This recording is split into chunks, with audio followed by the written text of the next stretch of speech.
And welcome everybody. It is PnP Weekly, episode 145. It is 26th of November, 2021. It's going to be December next week. Now, I'm thinking, would it be December already if we used normal recording time? Because today is Friday, because the European Collaboration Summit happening next week. So we're recording this a bit earlier. Not. Nope. So we're going to air this episode on November 30th. The 30th, yes, on Tuesday. So it's still in November, the last episode of November. Yes, exactly. Now, we haven't actually decided this yet. We're just a bit of a warning for those who are watching or listening. We're potentially going to have a few weeks off during December timeframe. We haven't actually decided when we start the break. Should we decide that as we're recording? We still have, we still have enough time to go through it. So there will be an update coming from us when we will stop. Stay tuned. Yeah. So, but there will be a kind of a semi-holiday breaks. I will be working through the holiday, but it's a bit slowing down on things. I think there's quite a lot of things what we're doing, and it's good to get things to slow down. Community calls are going to be executed as well, but some of them are going to be transformed to be a bit more coffee style, discussion style, rather than live demos, because hopefully people are having time off as well. So. Anyway, so today we had a Rabeb Othmani joining us from the Microsoft Graph team, and really great discussion actually. She's based in the UK right now, and it's actually we've had a really fun discussion. We talked like 20 minutes before we started recording, and I was laughing all the time. And then we talked for another hour. Exactly. So, but from a timing perspective, and let's jump on the interview, and after that we have quite a small amount of articles to actually go through, because there isn't that much happening between the Monday this week and Friday as we're recording, and it's Thanksgiving week, so it's a slow time in the US as well. But let's jump to the interview and then come back on the articles right after that. So welcome, Rabeb from the Microsoft Graph. Is it SDK team or Microsoft Graph team in general? DevX. DevX. Yes. Developer experiences, right? That's what DevX is. Yes. Cool. So, Rabeb, can you actually talk a bit about your role and what do you do in Microsoft? Yeah, sure. Hi, thank you for having me with you. That's really great.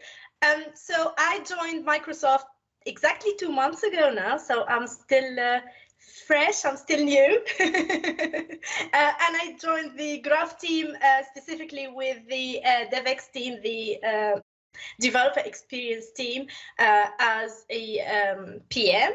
And I own a set of exciting products for our community and developers. Do tell. Mainly Graph Explorer. So it's such I feel privileged and honored to be trusted with Graph Explorer. It's such a great tool and such a great product. And then along with Graph Explorer, I'll be also working on Kyota, which is something the entire team is very, very excited about. It's very new, just like me, new in Microsoft. Kyota is an SDK generator to help developers generate a tailored SDK for their needs. So they will have the ability to pick and choose what they want to see in their SDK. So we are really, really excited to be working on that. Still in early stages, but we are working hard on that. And then there are like a bunch of other things to make sure that Graph Explorer and Kyota both are working properly. That's actually, let's actually start a bit about the Kyota, because that reminded me on kind of the perspective is kind of interesting. You're using Kyota as your SDK to generate SDKs, which are then used by the developers to build their experiences, right? Yes. So so we do have a set of SDKs with the Graph covering almost every programming language that we could think of out there. But with Kyota is more to give more flexibility and freedom to the developers to generate like maybe smaller size SDKs if that's what they need. So of course we always think about the needs of developers first, and we know that sometimes an SDK is too big for this project, so we are like, okay, we'll give you the opportunity to tailor something to your needs. That's actually a really good point. So in other words, is that the right way to think about it, right? Imagine like in Graph, right? So let's talk about Graph. Like you have endpoints that vary from your emails and files to usage report, auditing, and everything in between. Like it's very unlikely that you would use all of them in a single app, unless you're building Graph Explorer. Right? But typical apps wouldn't use all of it, right? So is that the right idea? Is that the way to think about it, that with Kyota you can build a tailored SDK to your app with only the methods and endpoint you use, so that you don't carry all the burden of everything you could do with Graph but you actually don't use in your app? Is that the right way to see it? Yes, I think so. And on top of this, even like as you are in the development cycle, as you are still thinking things through, think about the ability to be able to test and maybe to add things and to take things out. So it's really that flexibility to almost guide the entire thing, because maybe you thought, okay, this is what I need, but then something else came up and we need to expand like the scope, or maybe it's too much for this. So even as you go like along and you're testing, that ability to add and to keep modifying, I think that would be such like such a great thing to have to make developers' life easier. I come from a DevRel background, so my mission is always making developers' life easier. That's my mission. Yeah, perfect. And that's actually really good. Let's say focus area as well, because as long as you make developers' life easier, then people will start using the platform, because as long as it's easy. If it's really hard, yeah. So, and Graph has done a tremendous job of making things easier and easier. And it's great to see the investments and how the team is growing and how the more and more endpoints are available. Me and Waldek are, let's say, older dinosaurs who used to be implementing stuff by knowing explicit APIs to connect and authenticate and all of that stuff. And Graph for sure is making everything so much easier. Yeah, it is. It is like you really appreciate the power of Graph only actually when you have been there in the past, where we had distinct products, each with their own APIs, and you need to do authentication to each one of them separately. You couldn't just like get your emails, and from that the person, from then their manager, the reports, the people on a team, they're kind of you would need to know from which products on 365 the data comes, which services, which APIs, how to authenticate. It's not trivial. And with Graph, it's one API, one token, one auth, and you can just you can traverse the whole thing, which is exactly why it's called a graph, because you have this ability to go around it. Yes. And with our SDKs, it's even easier, because you don't need to fiddle with building your own requests, processing the responses, handling errors, dealing with throttling, and 20 million other things you need to take into account, right? And Kyota makes it even better, because now you can build your own SDK optimized for your scenario. Yeah, exactly. Yeah. And just to kind of a bit more even elaborating on the Kyota use cases, one of the things, for example, in the when you're writing a, let's say, a web browser-based solution, one of the concerns is always the amount of files and the size of the page which is getting loaded on the browser, because that impacts on performance. So again, coming back on where Kyota can help, is that rather than loading the whole Graph JavaScript SDK, you would actually just load a subset, and that's actually really awesome scenario. That's actually really good. But that also, the same thing applies to a server-side app. Imagine that you build a function on Azure. Sure. You don't. But you can always upscale. You can always upscale that with memory. Come on. So. Well, yeah, but I mean, you don't want to have a 500 meg SDK. Sure. Everything in it. Well, you have single. purpose thing, right? So it's not just the client-side apps. Sure. Even where, like, you could think about it, that at client side already has this advantage. Like, we know the concept of tree shaking, and you can already drop the code you don't use. But it's actually the other languages like C, everybody knows, Sharp. but still. Well, yeah. But like C Sharp, PHP, PowerShell, C, Java, like they don't have this idea even. Yeah, like you cannot tree shake C Sharp DLL. If only we could do that. For That now. would be awesome. Yeah, for now. Well, let's see. So, C Sharp 8. Well, I mean, no, technically whatever. you could. Like I recall a while back, there was an article that you actually can. Like if you really like, Twitter, you can optimize. Waldek said you can do tree shaking in C Sharp. So Waldek is going to show this next week in. And someone did. There was an article from him, but still, it's not trivial. It's not something we do every day. So if we can short circuit that work and say like, hey, here you have an optimized SDK, and you don't need to worry about anything else. Yeah. Problem solved, right? Focus on your problem. Focus on the solution for your problem without the noise around that. Exactly. Yeah, exactly. Yes. We can finally get rid of the and of course with the Graph there's a standardized way of getting the access tokens and all of that as well. So getting that one moving in the right direction as well. So it's really good. Now, and another thing that I wanted to ask, Kyota is not just for Graph, isn't it? No, it's an SDK generator. So in other words, if I build my own API, which everybody has nowadays, tons of them, because whatever systems you have an API. You can create your own SDK for these APIs too. Is that correct? I think so, yes.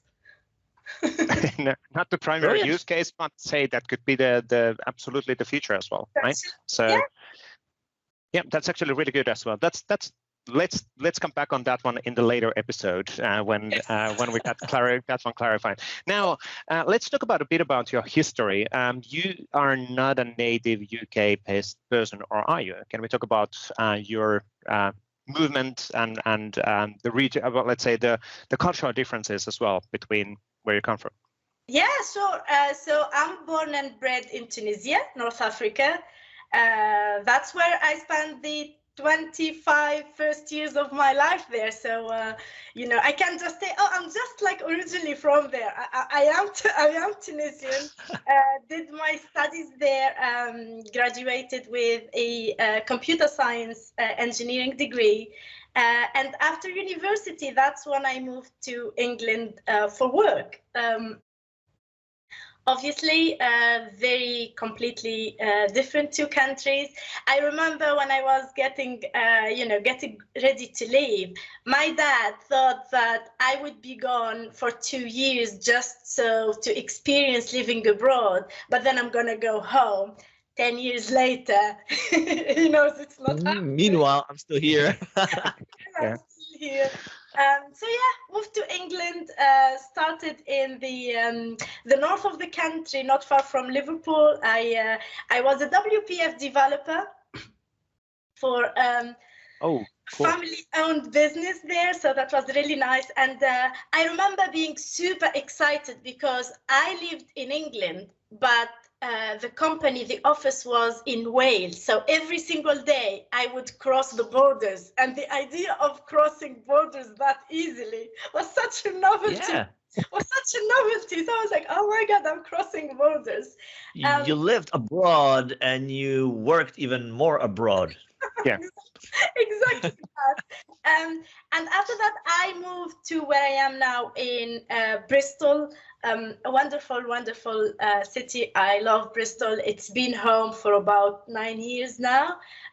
Such a great city.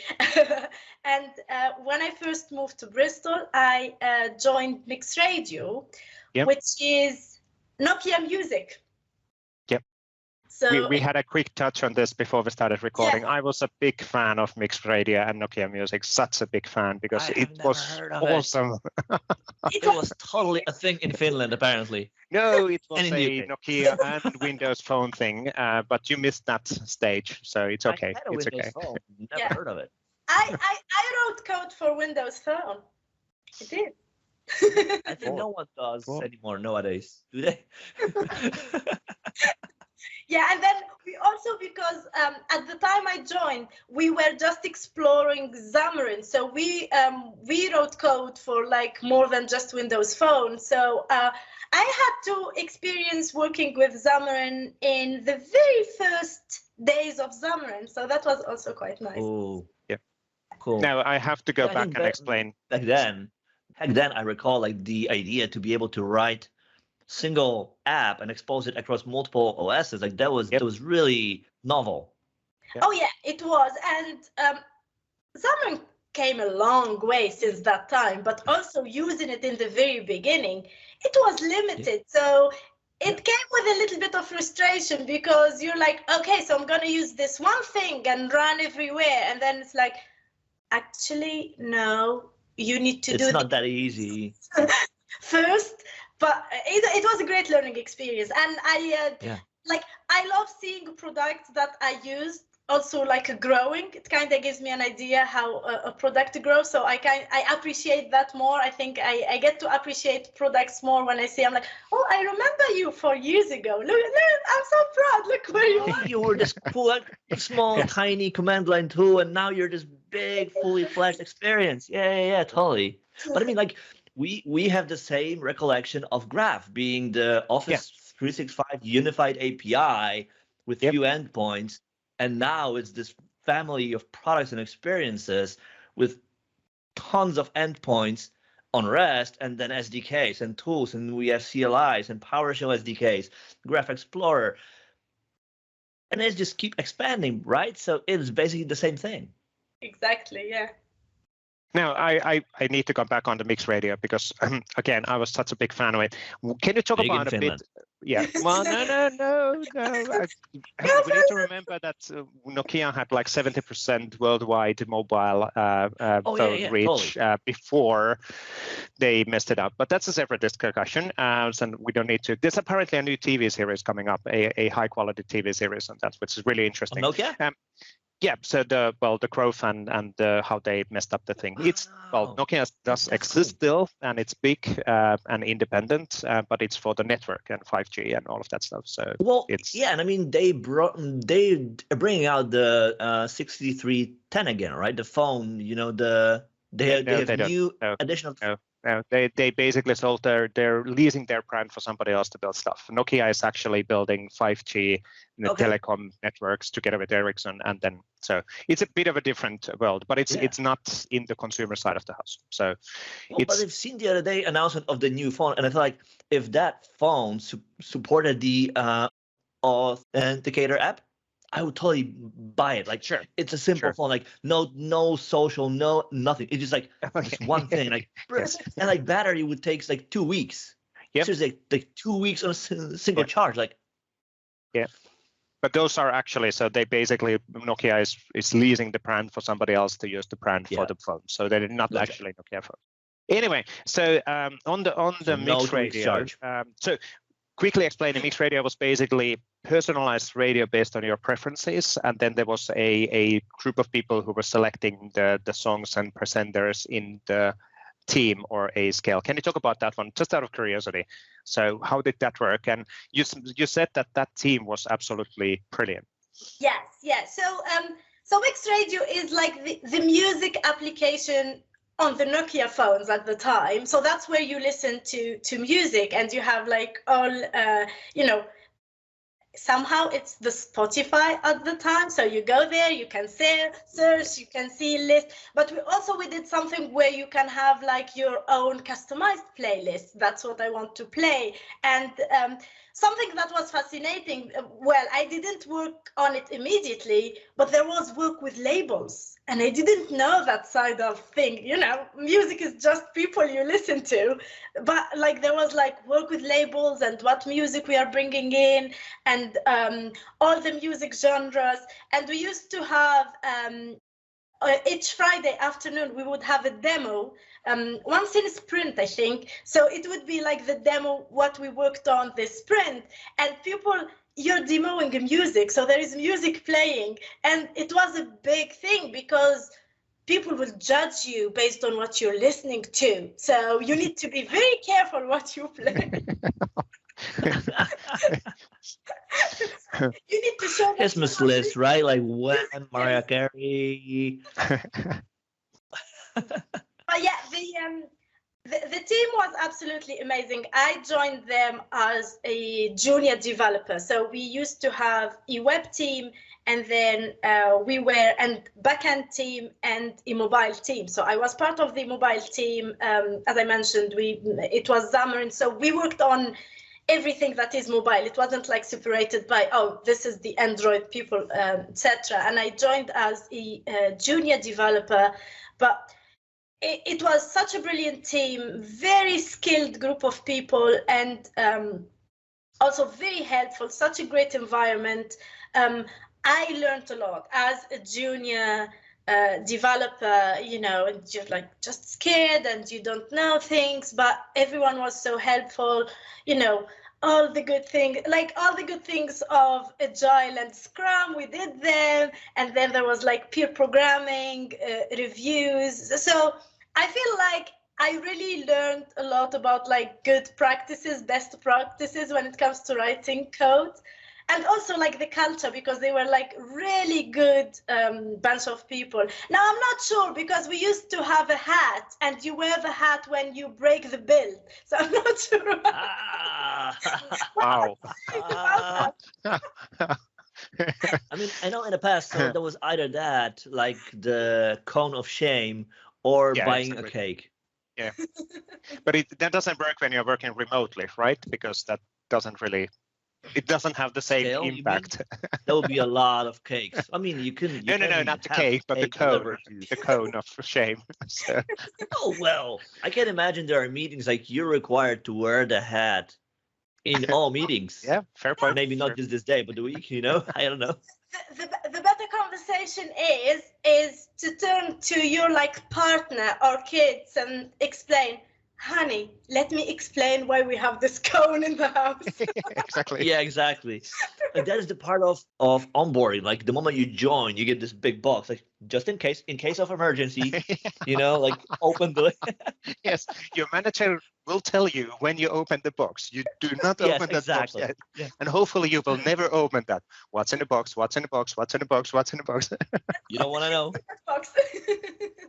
Yeah, one does not open the box. Can you hear the rain behind me? Sorry? Can you hear the rain? It started like pouring. It's pouring down right now. Nope. No. Yep. Clearly, the audio cleaning is working really well, so that's really good. Teams, right? Teams has this ability to filter it out. Maybe that is that. It works. Wow. So that's cool. Just kidding. but the reason why I wanted to touch actually mixed radio as well is that it from an external person perspective, and me and Waldek are also working relatively closely with the Graph team, and there seems to be this kind of a similar mindset. There's a lot of this kind of a growth thinking, and there's a lot of this kind of a startup way of thinking, and it's now in the growth pipeline, and a lot of excitement, a lot of good people working in the team as well, and a lot of new recruits. How is the team working? Is it just the impression which we're getting, or is it really like, oh, this is so cool to be part of it? Honestly, I've been here for 2 months and I'm so enjoying it, and I'm busy, but I keep saying I'm busy. It's good busy. Yeah. No, I think, and I'm gonna be honest, you know, it's one thing when, you know that an environment is good, but you always like, oh, we've seen that in the tech industry. Are they really good, or are they, it's like performative good? So you never really know until you are inside. And no, it's been amazing. I think we have such a great team.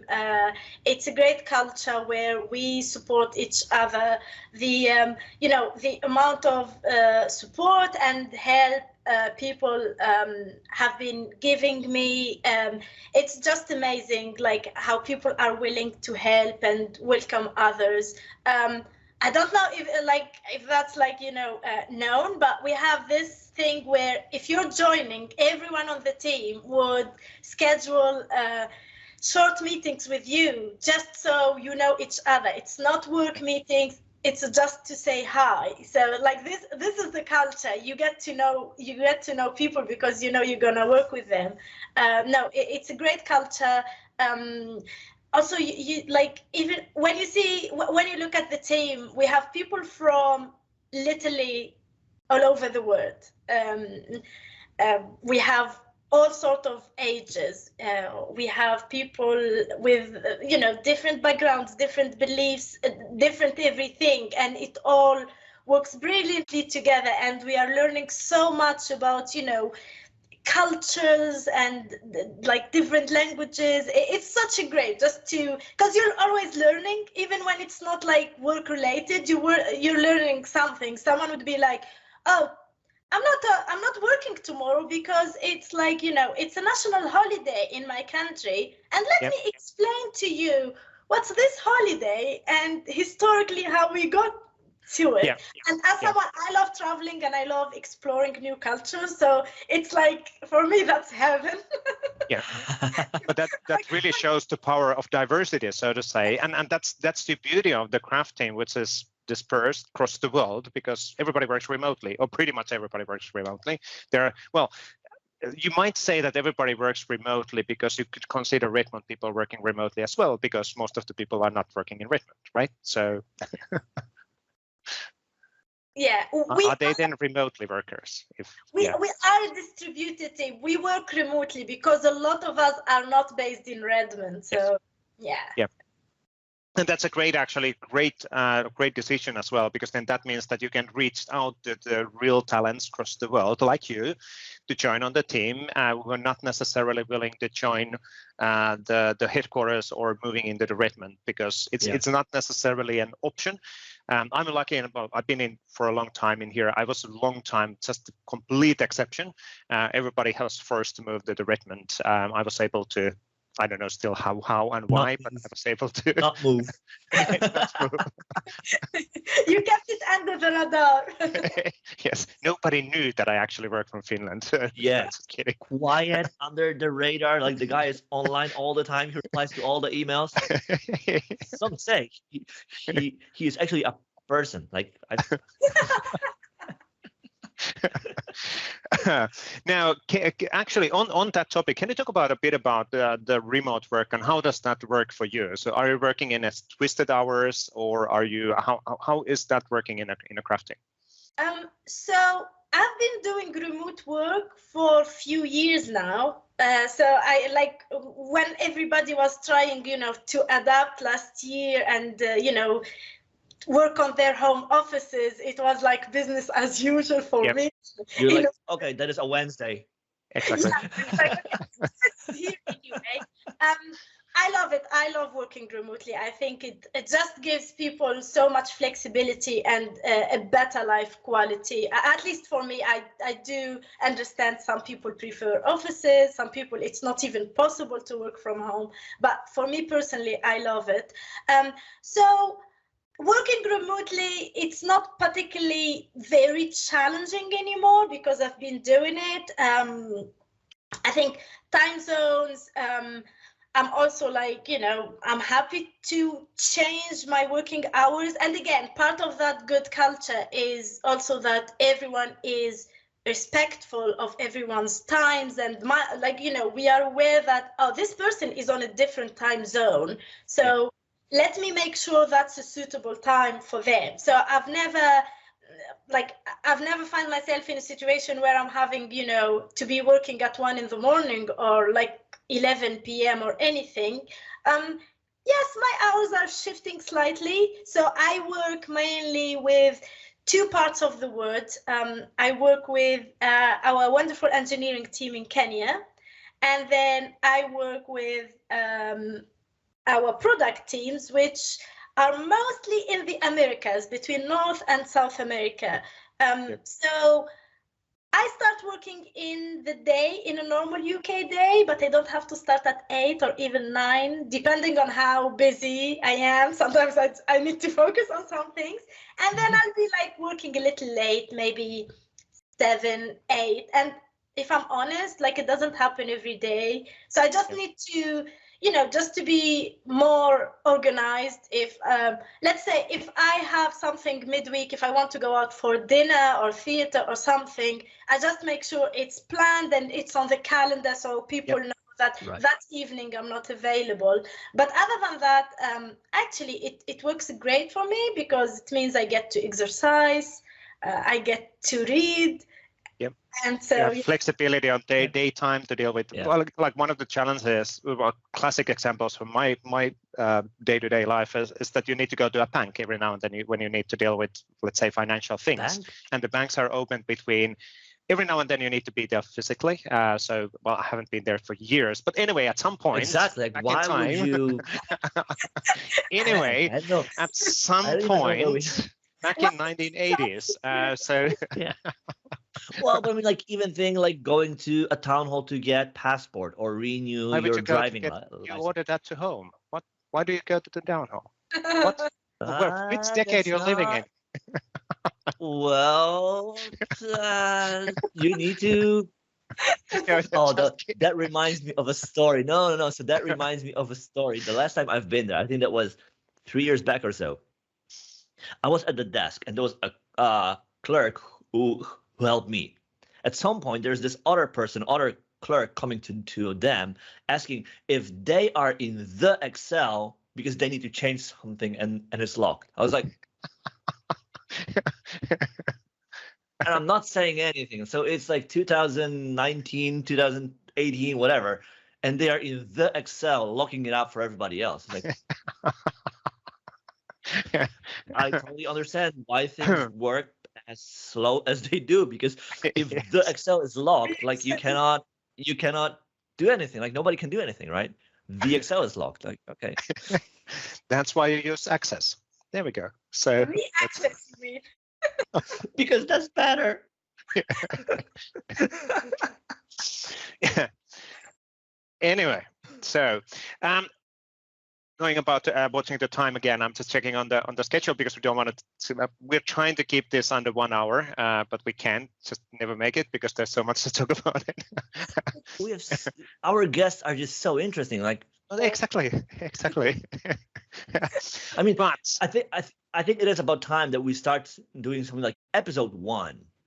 And then there will be episode 2. Previously. Yes. Episode 3. Previously on the show. Exactly. End it with a cliffhanger. So that's really good. So next episode we're gonna anyway, we're working on this new cool thing on Graph DevX team. You will hear about it next time. Stay tuned. No, you never know. Now, the one thing what we wanted to also talk about is the women in IT, because we're obviously with Waldek, we're trying to help as much as we can, because the right way of doing this in IT is it should be complete equality, regardless of the gender and the background. But you've been actually pretty active on these things. Can you talk about that side of the work, because you're volunteering on some things? I did my background search. And then also, can you share some tips for other women who would be looking into moving to a career in IT? Yes, sure, of course. Obviously, being a woman myself, again, there was a time that a lot of people held their hands for me, and then there was a time where it was my time to help other people. I've been always involved in different activities, different organizations. I worked a bit with the Arab Women in Computing organization at some point, and I've been involved with Women Who Code, which is a brilliant nonprofit for women. I'm leading the Bristol chapter. It's a worldwide global organization. We've been a little quiet, I have to be honest, with COVID and everything. So maybe that's the moment I need to start thinking about things for next year. But yeah, it's we made so much progress, but also there is so much things that we still need to do. And the conversation sometimes get a little bit tiring because I'm like, it's almost 2022. Why are we still talking about this? Exactly. But we still need to talk about. We have to. Yeah, exactly. So we do have to, and I think it will take us a little bit more time.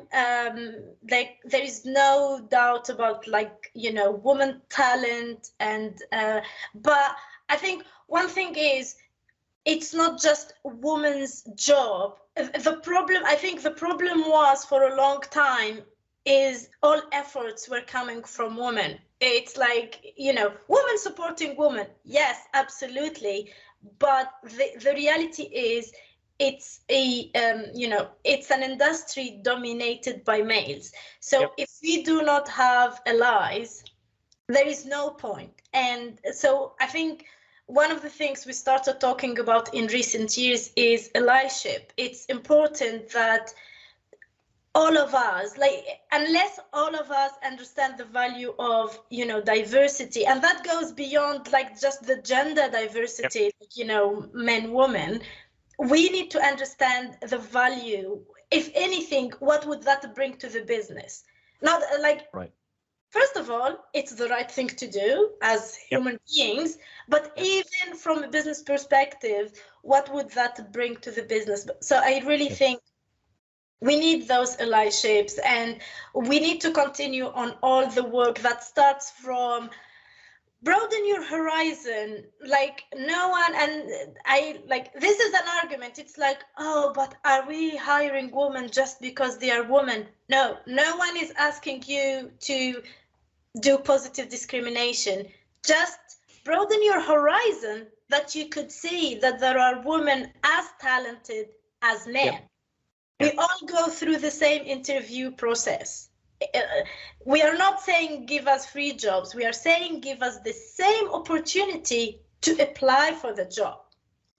And then after that, give us the same opportunities to get promoted, to be in leadership position. It's a reality. It's way harder for a woman to achieve all the things that a man can achieve.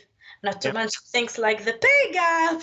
And which makes no sense, by the way. It makes no sense.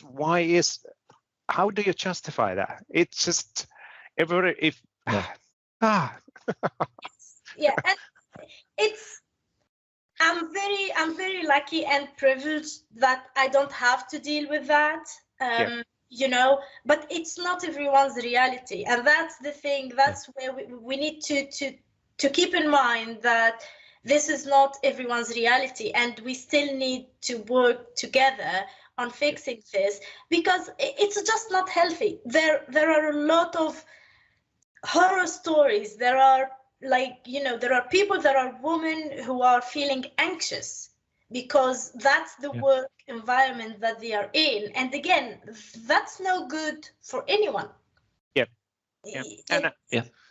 That should never, ever happen. And that's actually a really good opportunity then for some companies to really step up the game and say, in here, that doesn't happen, or trying to promote the healthy ways of working, of course. Now, something what I wanted to actually ask related on this topic, this relates on partly on something which we talked a lot on this with Waldek and my manager at some point, because every now and then you get these things like you get frustrated for people not behaving badly and all of that, but then you realize that they're just not educated enough. They don't understand. They don't just understand. It's not that they're necessarily evil, but their mind or their background has locked them to a position.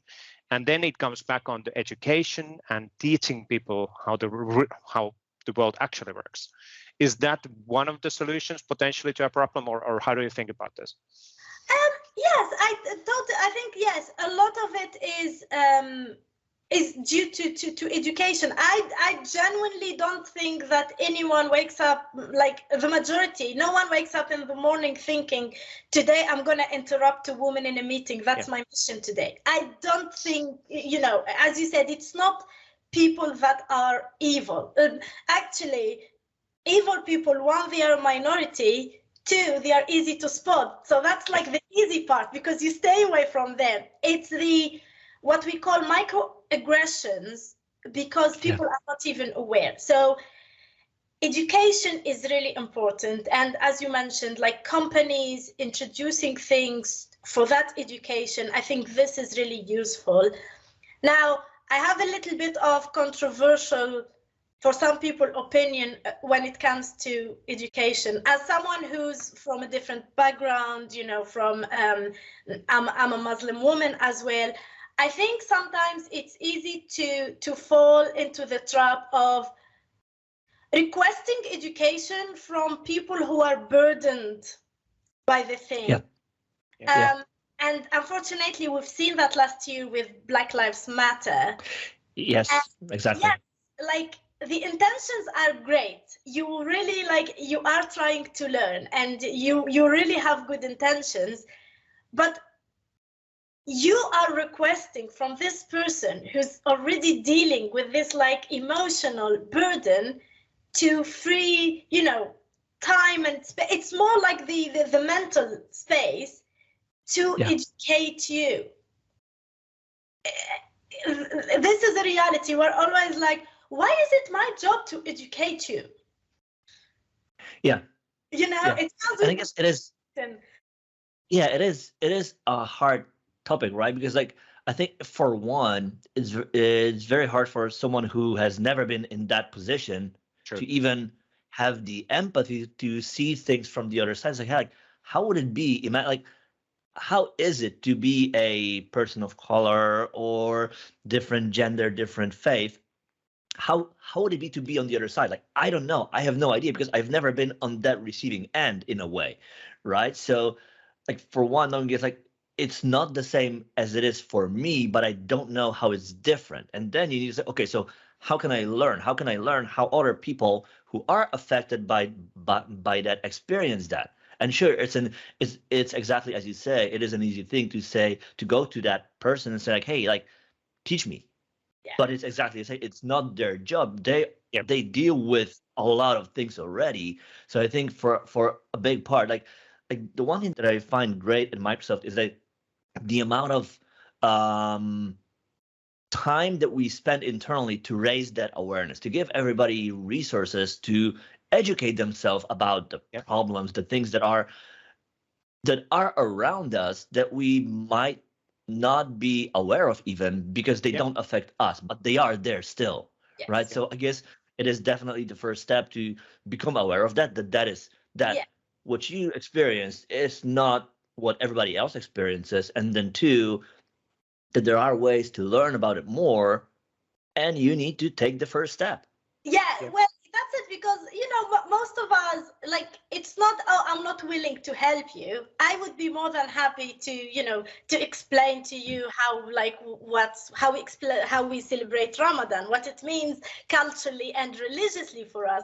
But I think sometimes it should, as you said, the first step, you should be doing some effort before going to people, and having these resources is super helpful for all of us.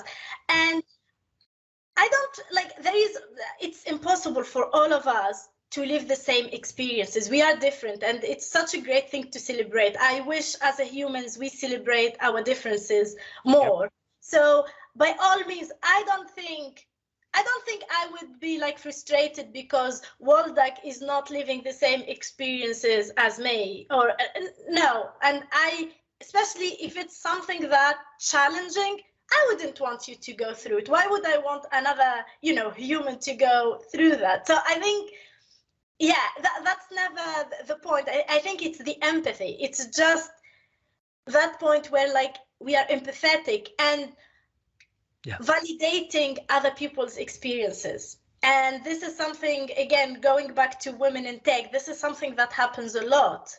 It's when someone is sharing their experience and unintentionally I'm going to use a word that I hate now, we cancel that experience by saying, oh, maybe you just misunderstood, or maybe you're overreacting.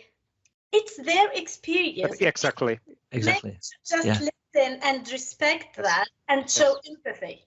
Yes. So, it's all of those are subjective feelings of that particular person. It's not anybody else to actually jump on there and then say, no, you can't feel that. It's no. Well, but it is two ways, right? Because there is always the chance that somebody genuinely overreact because they misinterpreted your intention, right? So before being defensive, like always check, like, hey, let's check first if you understood me as I was trying to say, because maybe that is already where things went south, right? And you can cancel and you can be offensive and you won't change anything, right? So start from there. And if it's indeed intentional that, yes, like this is what I said, and you got it that way, and that's on par, well, then you might have a reason to react the way you do, and that's also fine. Yeah. And then you intentionally use the energy on the right things or bad things. But anyway, then it's not based on an assumption or something. So exactly. We only have 24 hours, 7 days in a week, and all of that, and then we need to choose wisely where we spend the time. So which is good. Now, that was a so-called rough topic, not a rough topic, but important topic. We cannot close on that one. So let's talk about. Why not? Of course. What's wrong with that? No. You tell us where it's coming from. Why cannot we close on a serious topic? Why does it always be light? I will end that topic on a good note. There are a lot of good people out there. Like good people outweigh bad people. Yes, we still have, steps to do, things to do, but there are a lot of good people, and dependently from their, gender and who they are, there are plenty of good people. So we should always be optimistic. Yes, I do agree with that. Always, absolutely. Cool. That was a good. Actually, that was a really good closing. Because we are so over time again on these things. This week there will be no articles. Sorry, we didn't make it. Yes. But this one was a really, really awesome discussion. There would have been so many other questions I wanted to ask about Brexit and how that impacts and all of that, but we need to get you back. In episode 2, we will talk about exactly. A bit later on things. And we'll certainly stay in touch and talk about, and it's interesting to know more about Kyota and all of that stuff and where we're heading, and so many things to talk about. But I guess we have to close for this week. So Waldek, any last words from your side? So long, and thanks for all the fish. Good old Douglas Adams. For those who do not know what that was all about. But anyway. Look it up. Look it up. Douglas Adams is a interesting writer. But thank you, Rabeb, for joining us. Really awesome discussion. Great to have you here. And it's good to have the Christmas background already it's getting to the right mood. So thank you for having me. This was really fun. Thank you. Cool. Thank you. Excellent. Thank you. And right after this one, we're going to jump on the weekly articles. We need to be pretty fast on there. For which we'll have 2 minutes. Yeah. But thank you, Rabeb, and we'll definitely stay in touch. Thank you. Cheers. Bye-bye. Thank you. Good. So thank you, Rabeb, one more time. Really, really awesome discussion. That was super fun. It went super long. I could have actually done episode 2 and 3 and 4 at the same time. But we'll catch you back certainly on the show. Really good discussion, and it's actually great to see all of the awesomeness which is coming from the Microsoft Graph team. A lot of great people getting recruited, and the investments are growing. So making it super easy for people to use the Graph across the Microsoft 365 platform. So super cool. Now, let's actually jump on the articles. And as we teased already, we had a teaser saying that we don't have that many. I think we have 6 articles altogether this week. So let's actually do this. So from the Microsoft side, we only had 1 article across the blog posts and blog platform, which we are kind of tracking, and that was in the Microsoft Viva blog related on the Viva topics. So Matt Wolodorsky from the OneDrive SharePoint Viva team is have a series related on the Viva topics adoption and how to start using that. And this is the second post related on that journey, and really talk about the value and planning and what the Viva topics can actually bring in the company. So the different considerations and where do you actually see the value of the Viva topics and onboarding teams, and also the setup of things. So making stuff being used. Start using the Viva topics. That's probably more understandable way of saying that, right? Yes. What? Yeah. Yes. I wasn't listening, so it's okay. I lost you there. Yes. I wasn't listening after 1 minute, so it's okay. It's okay. Now let's move to the Microsoft 365 community blog. So Arjun Menon had a new blog post here related to monitor and notify M365 health using CLI for Microsoft 365. This is actually really cool, and a detailed blog post on the different options. So how would you be using the CLI for Microsoft 365 to double check statuses and information out of it? So that's actually really cool for automating checks. And wasn't it, Waldek, that we know that people are using this feature quite a lot actually based on the telemetry on the backend? Yes. And although we don't really aggregate that across the board, it is a common thing to use because that's the easiest way for you to get exactly what you need and find the data that you need, as opposed to get everything, right? So especially in scripts, this is very a common way, and it's the same way that you would use in the Azure CLI, right, to query the data that you need, right? So this is definitely a popular way to work with CLIs to give you the data that you actually need. Yeah, and by the way, I have to be super clear on the telemetry and instrumentation. We do not track the information what is getting called, but behind of the scenes, we are adding a header. So whenever the call is coming through, there's a stamp basically being said that this command is being executed.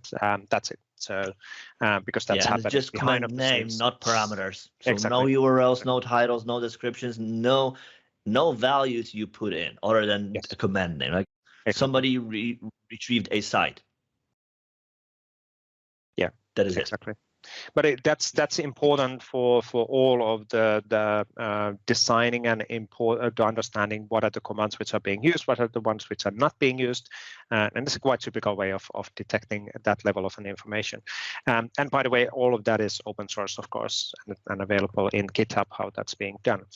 But really cool stuff. So basically, double checking the status and ensuring that the email sending is working, and double checking the workload, the individual status of the workloads as well. So really cool stuff from Arjun.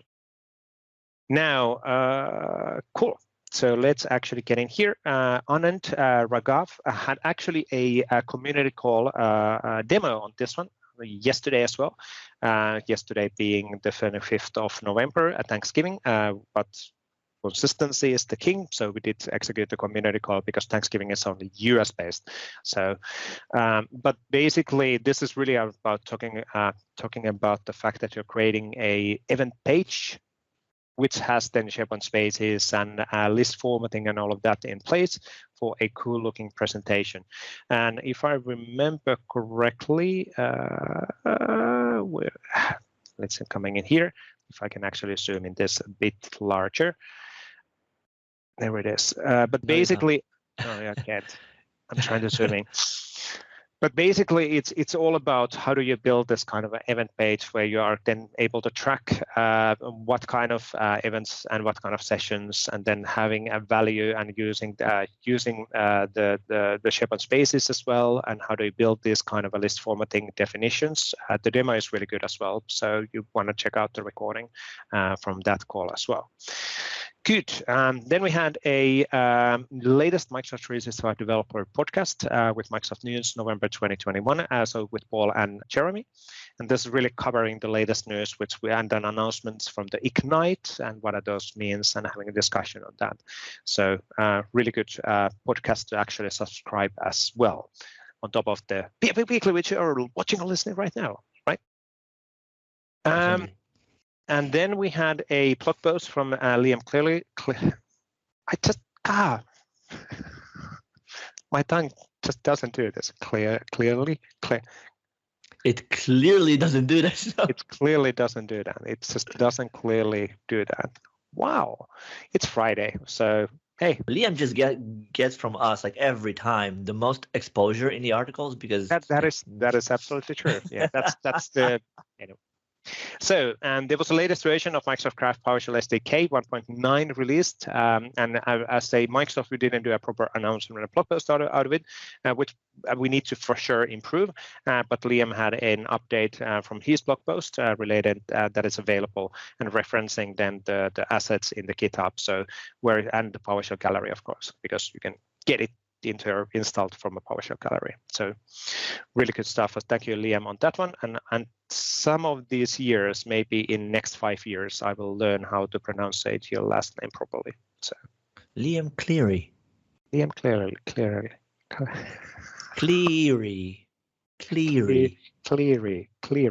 Yeah, there you go. Cleary. Yeah. Yeah, there we go. So learning. Good. No idea what's the problem there. Now, Paolo is being insanely consistent with his BSS Tech Bytes episode 182, and this is really around the navigation in adaptive card extensions. So building Viva connection adaptive card extensions, and then add the navigation options on that one. Really, really awesome series as well. So walking through individual bits and pieces, and the good thing about Paolo's videos are always that they're the length is easily consumable. So they're spot on a particular thing, and then you're able to understand. Well, when you're searching something in a Google or in Bing, when you're Googling Bing, then you can actually find potentially the answer to your question with the videos. It boggles my mind. I'm Googling all the time, so to find the answer on my questions. Googling. We'll start a trend on this. Let's Google together. Yes. That sounded bad. Anyway, and then Daryl Webster had a really good video.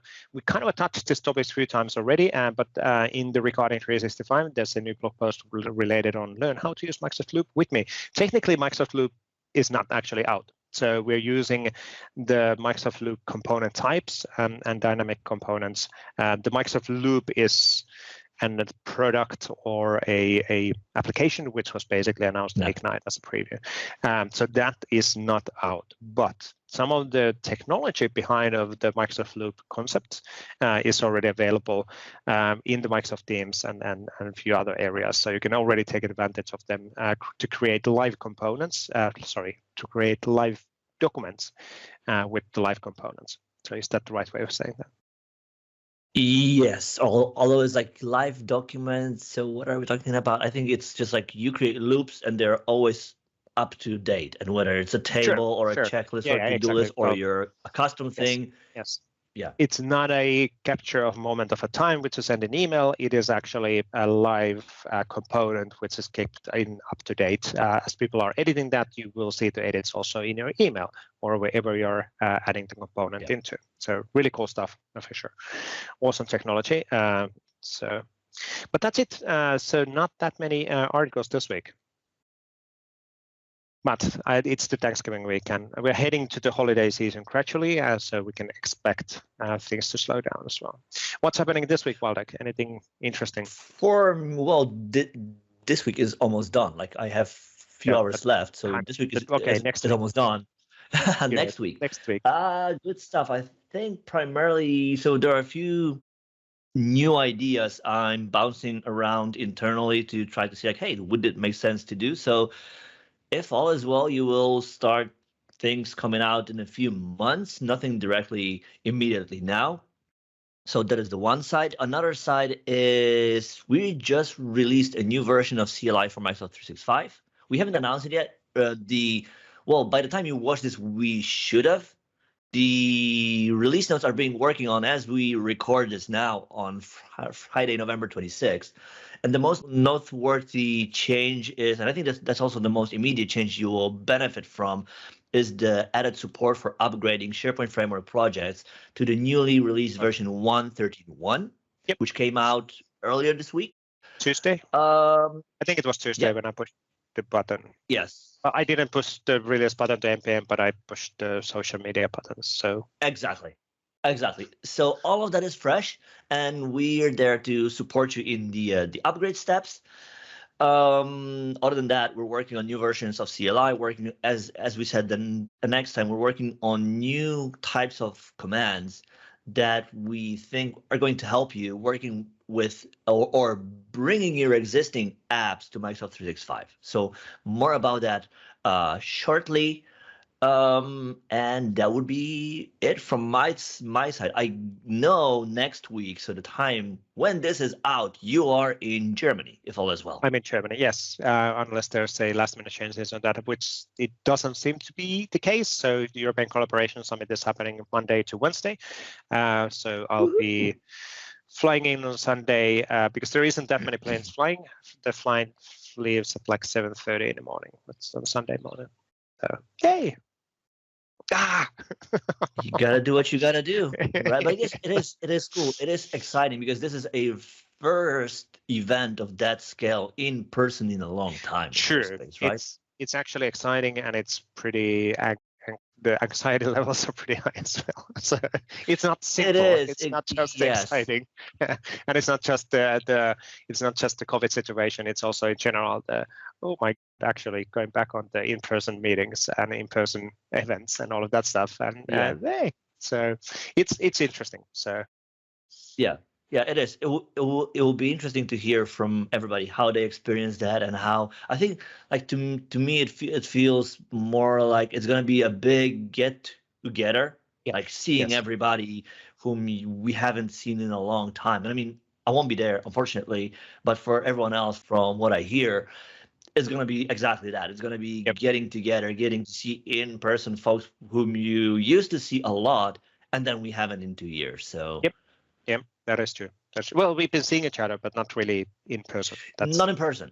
Yeah. Yes. And which is of course still a difference. So, but yeah, so it's interesting. It's going to be interesting to see. So we have on Monday we have two workshops at the same time, which is interesting. And talking in Tuesday and on Wednesday as well. Do tell. Yeah. So I'm just gonna split myself in two different workshops, which is interesting as well. But it's balancing out with the situation. From some countries, people can't fly over, and then we needed to do some adjustments, and that doesn't make the life easier. But hey, so should be good still. So really good. Yeah.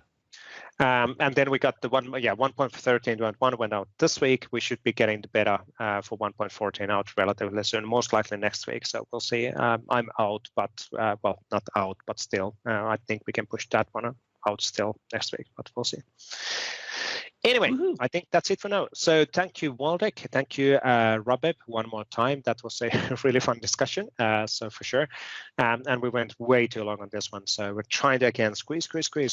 So. I mean, we won't be offended if you played the episode on 1.5 speed. Yes. That is good. That is good. But thank you everybody for this one, and next time will be in December, which is really, really cool. So, but thanks. See you in December. See you in December. Well, depending on if you're watching this. Yeah, never mind. Or listening. Anyway, there is no time. Thanks. Yes. See ya. Later. Bye-bye.